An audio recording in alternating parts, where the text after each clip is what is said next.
fixed star magic and the number 7. So we do have two 7-star clusters that are anchored in the Western magical sky. One is for gathering and one is for wayfinding.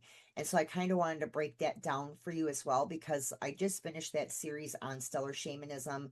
Fixed star magic wasn't this last month. I think it was the previous month. But this kind of touches back to that for you guys. Again, the Pleiades Messier 45. It's the best known 7-star working in fixed star magic because you're using Alcyon, Maya, Electra, Tegada, Seleno, Sterope, and Merope, which are all invoked together for clearing and for collective fate work. Then we have Alcyon, the standalone here, the central sun. So in sidereal and theosophical traditions, they treat this is the brightest star, right, as a symbolic central sun.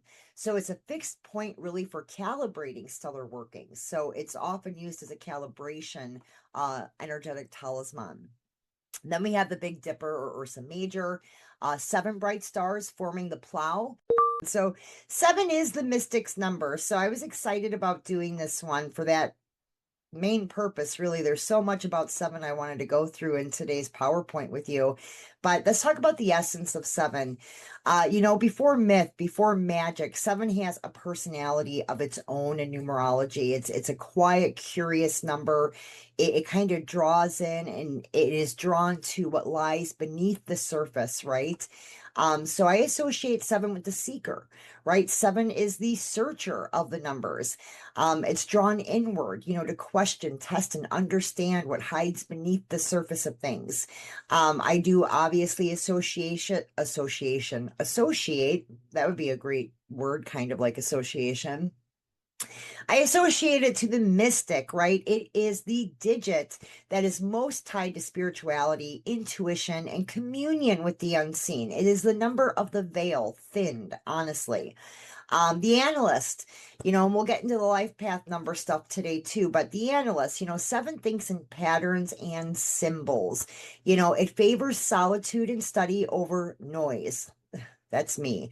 It rarely accepts an answer at face value, right? It's kind of a skeptic too. And then the bridge. The essence of 7 as a bridge, it's kind of sitting between the harmony of 6 and the power of 8. So 7 kind of marks like a turning point. It's like the threshold between two different worlds. So 7 has a rich essence here energetically. Those have long guided folk and ceremonial practitioners for wayfinding and protection. It really does anchor Teo type rituals too, petitions for fate and lifespan as well. Then we have the 7-star talismans. These are grimoire era magical practices, sometimes tied to planetary talismans, to constellations of the 7 visible stars.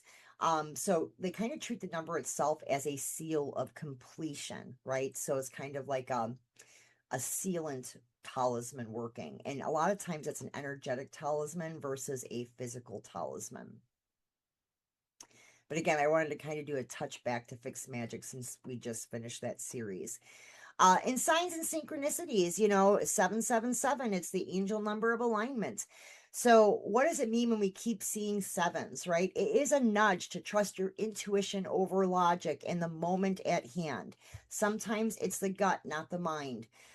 It's confirmation that a path that you're on, whether you're learning something, you're healing something, you're doing some sort of spiritual work, or it's temptation or having a field of tempting options sometimes. Shiny object syndrome, I like to call it. Not all of them are real or worth chasing. It's discernment for sure.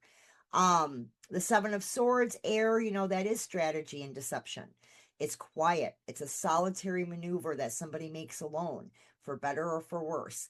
A lot of times the 7 of Swords is referred to as the deceivers or betrayers card, acting strategically, getting away with something. It's linked to infidelity. It's linked to embezzlement, right?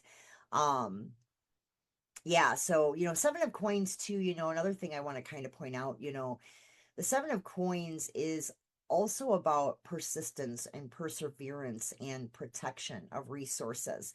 And the 7 of Wands too, even though it's fire, sometimes competition isn't bad. sometimes we are put in situations that we have to compete for something because it wakes something up or activates something in us.